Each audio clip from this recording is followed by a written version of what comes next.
Les équipes de campagne ont été mises en place selon la circulaire du président national, expliquée par celle du secrétaire général qui organise les équipes au niveau régional, au niveau départemental et au niveau communal. Pour la région de l'Ouest, c'est Sa Majesté Ibrahim Bombon-Yoya qui est membre du bureau politique qui conduit la campagne. Dans les départements, dans chaque département, on a un président de commission départementale de campagne. Et dans chaque département, il y a des commissions communales de campagne qui, pour la plupart, sont des présidents de section.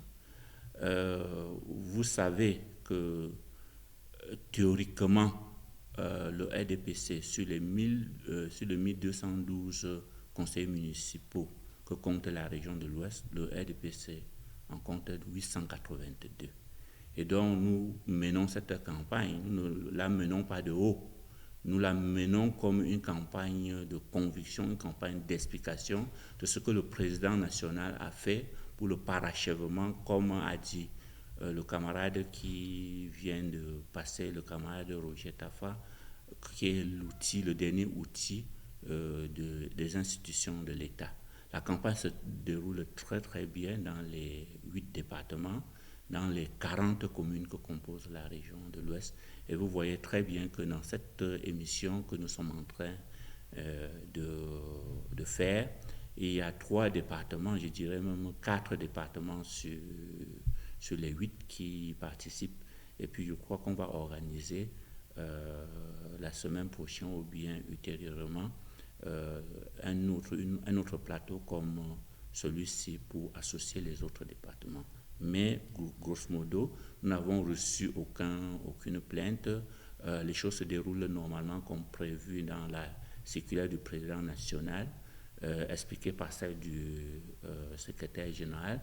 Je voudrais quand même informer les militants et nous, les militants, militantes et nos électeurs, que le secrétaire général du comité central, Jean Kouété, son excellence Jean Kouété, va faire une tournée ici dans la région de l'Ouest.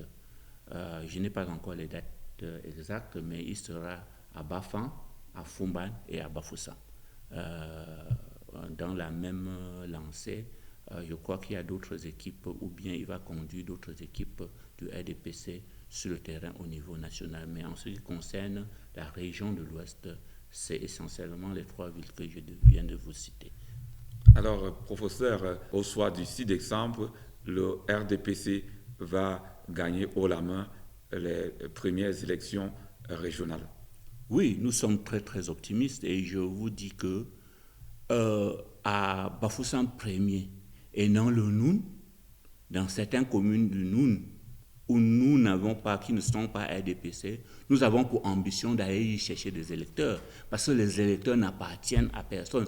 Et nous pensons que c'est le programme du RDPC qui est le seul à même de concrétiser cette décentralisation, de mettre en place une équipe régionale, comme a dit le jeune, qui puisse travailler pour le développement de l'Ouest, le développement de proximité, pour le bonheur de toute la région de l'Ouest, sans exception exclusive, y compris nos frères et sœurs qui sont de l'autre camp, qui sont dans l'opposition, qui sont dans tel ou tel parti. Nous les incitons, nous leur demandons de voter notre programme, parce que en votant notre programme, ils pourront même utiliser ce que nous allons faire pour se vanter et faire leur campagne future. Alors, professeur Pétan Crispin, nous allons vous remercier et vous souhaiter bon retour à l'ouest du Cameroun. Merci beaucoup et je demande à nos conseillers municipaux d'être sereins et que chaque conseil municipal où qui se trouve notamment à Bafoussam, à Bafang et à Bafoussam, c'est-à-dire dans la Mifi, à Bafang, c'est-à-dire dans le Wonkam et à Foumban dans le Noun, puisse aller nous chercher au moins un conseiller municipal pour que, au lieu des 882 que nous avons, qu'au soir du 6 décembre, nous ayons atteint au moins 1100 conseillers municipaux. Ça, c'est notre ambition et je suis sûr que cette ambition n'est pas démesurée. Merci, camarades. Merci, cher camarade.